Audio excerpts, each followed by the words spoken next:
Pernah kepikiran buat bisnis tapi aduh, bingung banget mulai dari mana?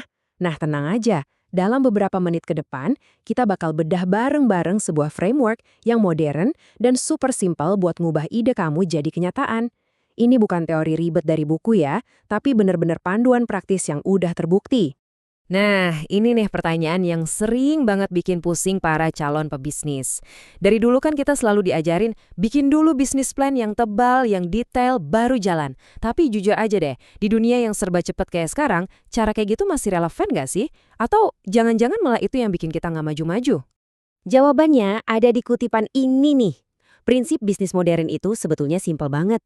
Yang penting itu eksekusi cepat, dapat feedback, terus ulangin lagi. Udah gitu aja. Di dunia yang geraknya cepat ini, kecepatan buat belajar itu jauh lebih penting daripada nungguin rencana yang sempurna.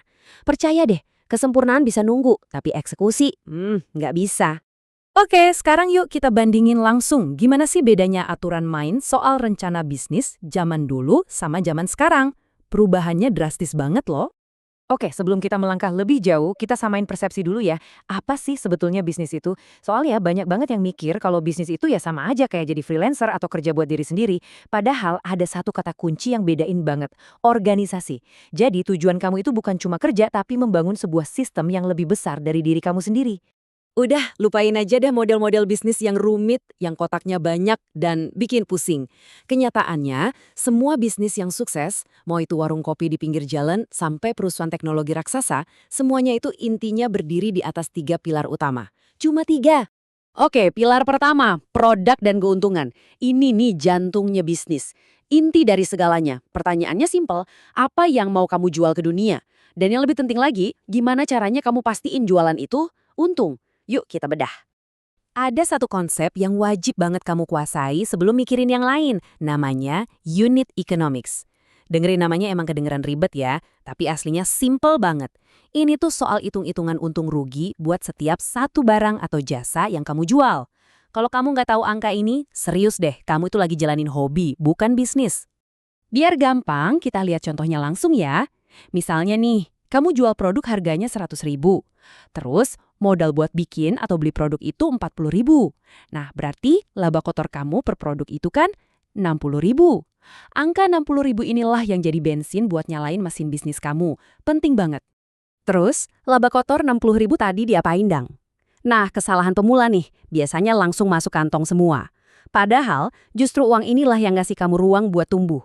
Sebagian kamu pakai buat marketing, sebagian lagi buat biaya operasional, dan yang paling penting, sebagiannya lagi harus diinvestasiin balik ke bisnis. Kalau marginnya tipis, ya bisnis kamu bakal gitu-gitu aja, nggak akan tumbuh.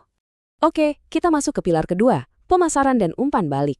Anggaplah produk kamu udah oke, dan hitung-hitungannya udah untung. Keren, tapi produk paling canggih sedunia pun bakal percuma kalau nggak ada satu orang pun yang tahu. Nah, disinilah pilar kedua ini main perannya. Dengerin baik-baik ya, di tahap awal, marketing itu sebenarnya lebih penting daripada produk kamu. Gila kan kedengarannya, tapi ada alasannya. Gini, waktu kamu mulai jualan, kamu itu dapat aset yang paling berharga dan gak bisa dibeli pakai uang, yaitu feedback langsung dari pelanggan. Nah, masukan dari mereka inilah yang bakal ngebentuk produk kamu jadi sesuatu yang benar-benar dibutuhin sama pasar. Secara garis besar, marketing itu ada dua cara. Ada inbound, ini tuh kayak kita mancing pelanggan biar datang sendiri. Misalnya lewat konten di medsos atau iklan. Terus ada outbound, nah ini kita yang jemput bola, kita yang nyamperin pelanggan. Misalnya dengan ngontakin teman-teman atau kenalan. Di awal-awal, dua-duanya penting banget buat dicoba. Dan pilar ketiga, pilar terakhir, operasional dan sistem. Anggap aja ini dapurnya bisnis kamu. Ini lem perekat yang nyatuin produk sama marketing. Intinya, ini soal gimana cara kamu ngebangun mesin yang efisien di belakang layar, biar semua ide dan jualan itu bisa jalan dengan rapi dan teratur. Nah, di pilar inilah terjadi pergeseran mindset yang paling besar. Kamu harus berhenti jadi kuli di bisnis kamu sendiri dan mulai jadi arsitek yang membangun sistem.